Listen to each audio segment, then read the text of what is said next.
قل أوحي إلي أنه استمع نفر من الجن فقالوا إنا سمعنا قرآنا عجبا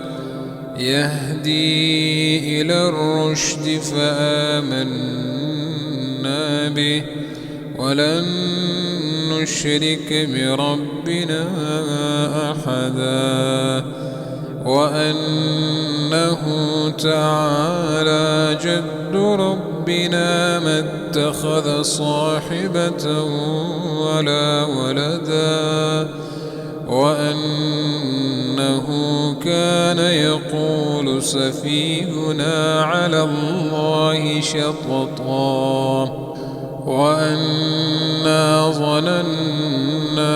أن لن تقول الإنس والجن على الله كذبا وأنه كان رجال من الإنس يعوذون برجال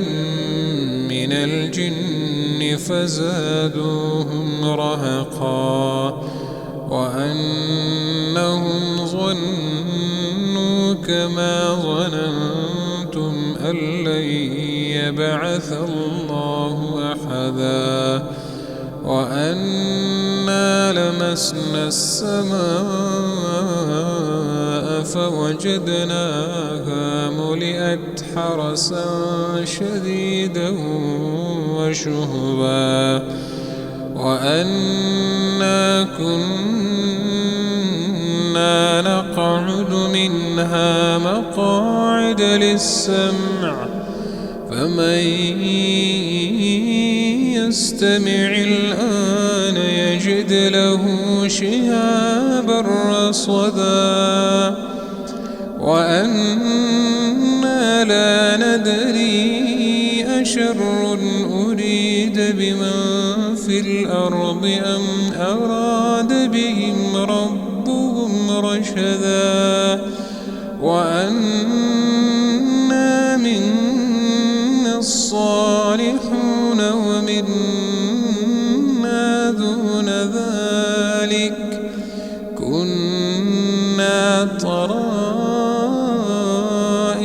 قددا وأنا ظننا أن لن نعجز الله في الأرض ولن نعجزه هربا وأنا لما سمعنا الهدى آمنا به فمن يؤمن بربه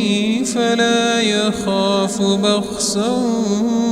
ولا رهقا وأنا منا المسلمون ومنا القاسطون فمن أسلم فأولئك تحروا رشدا وأما القاسطون فكانوا لجهنم حطبا وأن لو استقاموا على الطريقة لأسقيناهم ماء غدقا لنفتنهم فيه ومن يعرض عن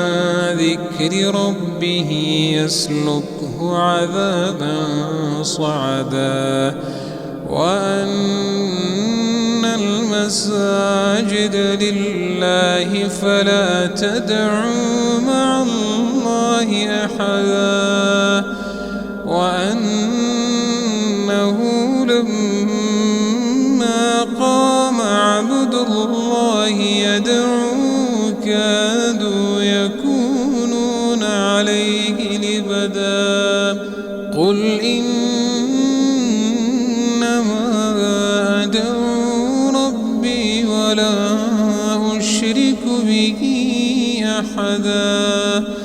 قل إني لا أملك لكم ضرا ولا رشدا قل إني لن يجيرني من الله أحد ولن أجد من دونه ملتحدا إلا بلاغا من الله ورسالاته ومن يعص الله ورسوله فإن له نار جهنم خالدين فيها أبدا حتى إذا رأوا ما يوعدون فسيعلمون من أضعف ناصرا وأقل عددا قل إن أدري أقريب ما توعدون أم يجعل له ربي أمدا عالم الغيب فلا يظهر على غيبه أحدا إلا من ارتضى من رسول فإنه يسلك من بين يديه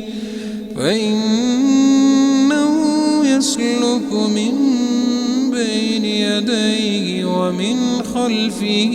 رصدا ليعلم أن قد أبلغوا رسالات ربهم وأحاط بما لديهم وأحصى كل شيء عددا.